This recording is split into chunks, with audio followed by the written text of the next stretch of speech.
అరచేతిలో చెక్కుకుంటివి నన్ను ప్రభువా, నీ నీడలో దాచుకుంటివి నన్ను దేవా. నీ అరచేతిలో చెక్కుకుంటివి నన్ను ప్రభువా, నీ నీడలో దాచుకుంటివి నన్ను దేవా. నీ రెక్కల చాటున దాగుకొని నిన్ను కీర్తించెదను, నీవు చేసిన మేళ్లను తలచుచునే ఇలా జీవించెదను. నా కన్నీ నీవే దేవా, నా బ్రతుకు నీకే ప్రభువా, నా కన్నీ నీవే దేవా, నా బ్రతుకు నీకే. దేవునికి స్తోత్రం. దేవుని యొక్క మహాకృపను బట్టి గత ఆదివారం నుండి ఆదివారం వరకు దేవుడు రెక్కల నీళ్ళు భద్రతపరిచి మనకి దేవుడి ఆదివారం ఉదయకాలం దేవుడి సన్నిధానికి రావడానికి అవకాశం ఇచ్చిన దేవదేవుని మహిమ కలుగును గాక. మరి వాక్యంలోకి వెళ్తుండగా వాక్యం చూస్తున్న నా ప్రియమైన సహోదరి సహోదరులకు నా హృదయపూర్వకమైన వందనాలు తెలియపరచుకుంటున్నాను. సంఘ బిడ్డలకు కూడా నా హృదయపూర్వకమైన వందనాలు తెలియపరచుకుంటున్నాను. వాక్యము చదువుకుందాం. మరి దేవుడు మనతో మాట్లాడాలని మనసులో దేవుని వైపు చూసి దేవుడు మాట్లాడుతున్నవి అనేకమైన మాటలు మనం తెరబడి హృదయంతో విన్నప్పుడు అవి మనకి ఉపయోగకరంగా ఆత్మీయ జీవితాన్ని బలపరిచినట్లుగా దేవుడి మాటలు మనల్ని చేస్తాయి. కాబట్టి కొన్ని మాటలు చూద్దాం. ఈ రోజుల్లో మరి దేవుడు వాక్యమే మనకి వెలుగునిస్తుంది, బలంనిస్తుంది, శక్తినిస్తుంది, బ్రతుకునిస్తుంది, మరి నడిపిస్తుంది. శోధనలో శ్రమలో ఎవ్వరు మనల్ని పట్టించుకోకపోయినా దేవుని ఆత్మ, దేవుడు వాక్యం, దేవుడు మనల్ని పట్టించుకొని చేపట్టి నడిపించిన దేవుడు మనం కలిగి ఉన్నాం. కాబట్టి దేవుడు వాక్యమే మనకి సమస్తం. కాబట్టి ఈ లోకంలో మనుషుల ప్రేమ అంతవరకే, కానీ దేవుడి ప్రేమ అంతవరకు ఉంది. కాబట్టి ఆ సత్యాన్ని మనం గ్రహించి వాక్యం పట్టుకొని మనము ఆత్మీయ జీవితంలో ముందుకు సాగిపోదామండి. మరి కొరింథీ పత్రిక 2 కొరింథీ పత్రిక 10:17 ఒక మాట మనకు కనబడుతుంది. మనందరికి తెలిసిన మాటే. అతిశయించువాడు ప్రభువునందే అతిశయింపవలెను అనే మాట మనకు కనబడుతుంది. చదువుకున్న దాంట్లో ఇంకా 10:18 మాట కనబడుతుంది. ప్రభువు మెచ్చుకున్నవాడే యోగ్యుడు కానీ తను తాను మెచ్చుకున్నవాడు యోగ్యుడు కాడు. చక్కటైన మాట. ఈరోజు దేవుడు మనతో మాట్లాడుతున్నాడు. మొట్టమొదటిగా చదువుకున్న దాంట్లో అతిశయించువాడట ప్రభువునందే అతిశయించాలి. చాలా మంది అతిశయింపు ఎలా ఉంటుందండి? ధన బలము చేత, జన బలము చేత అతిశయించిన వారు చాలా మంది ఉంటారు. ఒక్కొక్కరు ఉద్యోగాన్ని బట్టి, ఒక్కొక్కరు అందాన్ని బట్టి, ఒక్కొక్కరు మరి మాకేంటి, మాకు ధనం ఉంది, డబ్బు ఉంది, మేము పిలిస్తే చిటికేస్తే మనుషులు వచ్చి పడిపోతారు. పెద్దవాళ్ళు కూడా మా దగ్గర వచ్చి మమ్మల్ని బలపరచగలరు అని చెప్పి గర్వించిన హృదయాలు చాలా ఉన్నాయండి. అయితే మేము ధనంతో, డబ్బుతో, మరి అలాగే మేము అబద్ధాలు ఆడుకుంటూ మా వైపుకి ప్రజలు తిప్పుకునే శక్తి మాకు దేవుడు ఇచ్చాడు అనుకుంటూ బ్రతికిన వారు చాలా మంది ఉన్నారండి. అతిశయించిన వారు చాలా మంది ఉన్నారండి. కానీ దేవుడు వాక్యం సన్నివేస్తుంది, ఏ దానివల్ల కూడా నువ్వు అతిశయించిన అది నీకు బలమును తేదు, నిన్ను బలపరచదు. నువ్వు వాటిని బట్టి అతిశయిస్తే నువ్వు ఏది విత్తుతావో అదే కోస్తావు. నువ్వు నీతిని విత్తుతావా, నీతి పంటనే కోస్తావు. నువ్వు అనీతిని విత్తుతావా, అనీతి పంటే కోస్తావు. అందుకే దేవుడు వాక్యం సెలవిస్తుంది, మరి అతిశయించువాడు ప్రభువునందే అతిశయింపవలెను అనే మాట.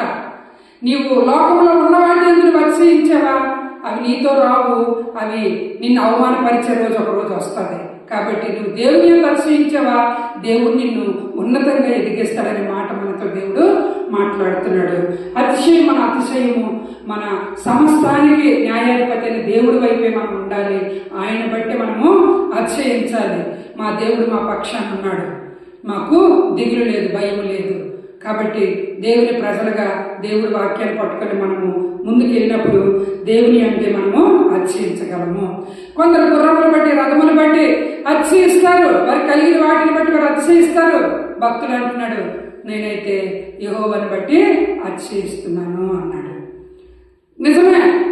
కుటుంబాన్ని బట్టి మరి వీళ్ళు ఎన్ని తప్పు చేసినా, ఎంత అబద్ధమాడినా అది ఒక కరెక్ట్గా వారు క్రియేట్ చేసినప్పుడు వారు ఉన్న వారికి చెప్పినప్పుడు వారు అదే రైట్ అనుకుంటారు. తప్పుని కూడా వారు తప్పుగా నిలబెట్టలేరు.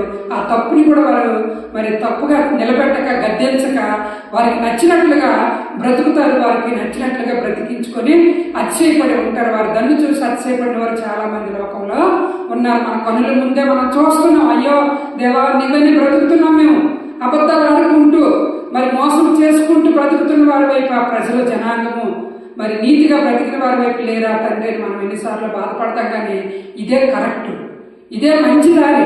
దేవుని యందు నీ అతిశయం ఉన్నప్పుడు నీకు ఒక మంచి కిరీటం దేవుడు ఇస్తాడు. వాటి కొరకు నువ్వు దేవుని వైపు నువ్వు చూడాలా. అతిశయం అంతా నువ్వు దేవుడి వైపే నీకు ఉండాలా. ఈ లోకంలో ఏది కూడా నువ్వు తేలేదు, ఏది కూడా నువ్వు పట్టుకెళ్ళలేవు. అతిశయించిన వారు దేని బట్టి అతిశయిస్తారో నీకు నాకు వద్దు, కానీ దేవుని యందు నీవు నేను అతిశయిద్దాం. అంతేకాదు ప్రభువు మెచ్చుకున్నవాడు యోగ్యుడు కానీ అని తను తాను మోసపుచ్చుకున్నవాడు యోగ్యుడు కాదు. ప్రభువు మెచ్చుకున్నవాడే యోగ్యుడు కానీ తను తాను మెచ్చుకున్నవాడు యోగ్యుడు ఎంత మాత్రము కాదని వాక్యం సెలవిస్తుంది. చూడండి, చాలా మంది ఏమంటారంటే మరి దేవుడే మెచ్చుకోవాలట, దేవుడే మరి నిన్ను నన్ను యోగ్యమైన జీవితంలోనికి నడిపించాలట. కానీ మనుషుల దగ్గర నాకు నేనే ఒక గొప్ప యోగ్యురాలని, నాకు ఇంత అమౌంట్ ఉంది, నేను ఎంతగా అడ్జస్ట్మెంట్ చేసుకుంటూ నేను ఒక ప్లాన్ మీద నేను ఒక నచ్చినట్లుగా నాకు నచ్చినట్లుగా నేను తిరుగుతున్నాను, నాకు నచ్చినట్లు ఫ్రెండ్స్ పట్టుకుని నేను జీవిస్తున్నాను, ఒక యోగ్యుడిని అనుకుంటావు. కానీ అది మట్టుగా ఎంత మాత్రం నీకు నువ్వే యోగ్యుడు అనుకోవడానికి అది ఎంత మాత్రం దేవుడు వాక్యం ఒప్పుకోవట్లేదు. ప్రభువు మెచ్చుకున్నవాడే యోగ్యుడు అంటున్నాడు. దేవుడు మెచ్చుకోవాలట. ప్రభు మెచ్చుకున్నవాడే యోగ్యుడు కానీ తన్ను తాను మెచ్చుకున్నవాడు యోగ్యుడు కాదు. నీ దగ్గర ఉన్నవారు నిన్ను పొగడొచ్చు, నిన్ను గొప్పదానివి గొప్పవాడు అనొచ్చును, కానీ నువ్వు అంత మాత్రంగా యోగ్యురాలు కాదు. ప్రభు చేత నువ్వు మెప్పింపు పడినప్పుడే నీవు యోగ్యమైన జీవితం జీవించినట్లుగా వాక్యం సెలవిస్తుంది. కొన్ని మాటలు ఇరిమియాలో కొన్ని మాటలు కనబడతాయి. 9:23 ఏముందంటే, యెహోవా సెలవిచ్చుచున్నాడు, జ్ఞాని తన జ్ఞానమును బట్టి సూర్యుడు తన శౌర్యమును బట్టి అతిశయింపకూడదు, ఐశ్వర్యవంతుడు తన ఐశ్వర్యమును బట్టి అతిశయింపకూడదు వాక్యమే సెలవిస్తుంది. జ్ఞానాన్ని బట్టి నా జ్ఞానము నా తెలివి నా యొక్క శక్తి అని ఎవరు అతిశయిస్తారో, లేకుంటే ఇంకేముందంటే సూర్యుడు తన శౌర్యాన్ని బట్టి ఇస్తున్న వెలుగును బట్టి ఇస్తున్న ఒక ప్రకాశంతను బట్టి అతిశయిస్తే మరి దేవుడు వాక్యం సెలవిస్తుంది అది గొప్ప అతిశయము కాదు అని దేవుడు వాక్యం సెలవిస్తుంది. ఐశ్వర్యవంతుడు తన ఐశ్వర్యాన్ని బట్టి అతిశయింపకూడదు, సూర్యుడు తన శౌర్యాన్ని బట్టి అతిశయింపకూడదు, జ్ఞాని తన జ్ఞానమును బట్టి అతిశయించకూడదని వాక్యం సెలవిస్తుంది. కాబట్టి మనం ఎవరిని బట్టి అతిశయించాలి? ఇరిమియా 9:24 అతిశయించేవాడు దేనిని బట్టి అతిశయింపగలను కదా, దేని వల్ల అతిశయింపగలను అనగా భూమి మీద కృప చూపుచు నీతి న్యాయములు జరిగించుతున్న యెహోవాను నేనే అని గ్రహించి నన్ను పరిశీలనగా తెలుసుకున్నట బట్టి అతిశయింపవలను. అట్టి వాటిలో నేను ఆనందించేవాడని యెహోవా సెలవిస్తున్నాడు. ఎవరు నీతిమంతులను తెలుసుకొని నేను నడుచుకుంటారో, మీరు మీ జ్ఞానాన్ని బట్టి సూర్యుడు ఇస్తున్న ఆ వెలుగుని బట్టి సూర్యుడు కానీ, లేకపోతే జ్ఞానాన్ని బట్టి కానీ, ధనమున్నవాడు డబ్బును బట్టి కానీ అతిశయిస్తుంది వ్యర్థము అని దేవుడు వాక్యం సెలవిస్తుంది. మన అతిశయము మన దేవుడైన యెహోవాని బట్టి మనము అతిశయించి ఆనందిస్తాట. దేవుడు కూడా అట్టి వాటిలో నేను ఆనందించేవాడని యెహోవా సెలవిస్తున్నాడు. ఎట్టి వాటిలో నన్ను పరిశీలించండి, తెలుసుకోండి బట్టి అతిశయింపవలను. నేను ఎలాంటి దేవుడిని మీరు తెలుసుకుని అతిశయించండి, అందులో నేను ఆనందిస్తానని దేవుడు చెప్తున్నాడు. దేవుడు ఆనందంగా ఉంటే నీకు నాకు మన కుటుంబాలు కూడా ఆనందంగా ఉంటాయి. అంతేకాదు 1 కొరింథీ పత్రిక 1:37 మాట కనబడుతుంది మనకి, అతిశయించేవాడు ప్రభువునంటే అతిశయింపవలను అని వ్రాయబడినది నెరవేరినట్లు దేవుని మూలముగా ఆయన మనకు జ్ఞానమును నీతియు పరిశుద్ధతయు విమోచనము ఆయను.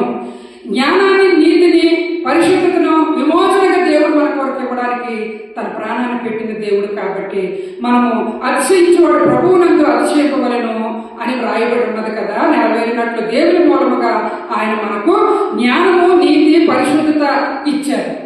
అది దేవుని మూలంగా వచ్చిన జ్ఞానము, దేవుని మూలంగా వచ్చిన నీతి, వాటిని బట్టి మనము అతిశయించిన వారిగా ఉండాలి. నా సొంత జ్ఞానము, నా సొంత తెలివి, నా సొంత డబ్బు, నా సొంత జ్ఞానమే, నేనేమంటే అదే జరగాలనేది అంటే ఎట్టి పరిస్థితుల్లో కూడా జ్ఞానము వెర్రి జ్ఞానము. అంతేకాదు రోమపత్రికలో కొన్ని మాటలు చూసుకుందాం. మనం చదువుకున్న దాంట్లో ఏం కనబడింది అంటే అక్షయం కొరకు మాట్లాడుకున్నాము. ఇక్కడ కొన్ని మాటలు మనకు కనబడతాయి. 2 కొరింథీ 10:18లో ప్రభువు మెచ్చుకున్నవాడు యోగ్యుడు కానీ తన్ను తాను మెచ్చుకున్నవాడు యోగ్యుడు కాదు అనే మాట మనం దాని మీద కొన్ని మాటలు చూద్దాం. రోమపత్రిక 2:29లో ఒక మాట కనబడుతుంది. అయితే అంతరంగమందు యూదుడైన వాడే యూదుడు మరియు సున్నతి హృదయము సంబంధమైనదే ఆత్మయందు జరుగునదే గాని అక్షరం వలన కలుగునది కాదు. అట్టి వానికి మెప్పు మనుషుల వలన కలదు, దేవుని వలనే కలుగును. మనుషుల వలన కలగదు, దేవుని వలనే అట్టి మెప్పు, మహిమ, అట్టి ఘనత కలుగుతుంది. నేను యూదులను ఆ పని చేయజాలని భక్తుడు అన్నాడు. అందుకే అయితే అంతరంగమందు యూదుడనై వాడే యూదుడు మరియు దేవుని యొక్క హృదయము సున్నతిముగా ఉండే హృదయము సంబంధమైన ఆత్మయంలో జరిగించిన వారిగా మనం ఉండాలని చెప్పి దేవుడి వాక్యం సెలవిస్తుంది. కొరింథీ పత్రిక 4:5లో ఒకటి కనబడుతుంది. కాబట్టి సమయము రాకమునుపు అనగా ప్రభు వచ్చే వరకు దేని గురించి తీర్పు తీర్చకూడదు. ఆయన అంధకారం అందరి రహస్యములను వెలుగులోనికి తెచ్చి హృదయములలోని ఆలోచనలను బయలుపరిచినప్పుడు ప్రతి వానికి తగిన మెప్పు దేవుని వలన కలుగును.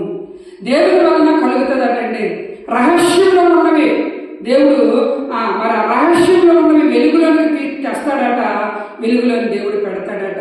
నీవు నేను చేస్తున్న ఆ మంచి పనులు, చాలా మంది మంచి పనుల్ని రహస్యం చేస్తారు, బంధించేస్తారు, వెల్లడిపరచనివ్వరు, అదిమేస్తారు. వారు అదిమేసి వారు ఉన్నతముగా ఎదగాలనుకుంటారు. కానీ దేవుడు వచ్చినప్పుడు నీకు అదిమిది అంతా రహస్యం ఉన్నదంతా కూడా దేవుడు వెలుగులోనికి తీసుకొస్తాడు. నువ్వు ఏ పని మంచి పని చేసావో ఆ పనిని బట్టి నీకేం చేస్తాడటంటే మెప్పునిస్తాడట. ప్రజలు ఇవ్వక్కర్లేదు. ప్రజలు మంచి చేస్తే వారం లేదు, కుతంత్రాలతో ఉంటారు.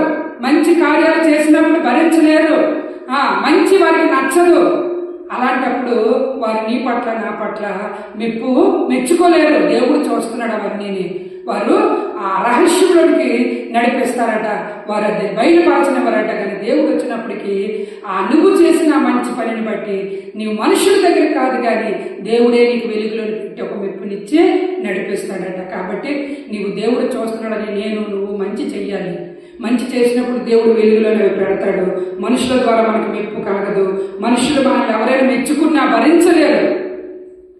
మనం చాలా శోధింపబడి ఒక మంచి కార్యం చేసినా మనుషులు భరించలేరు.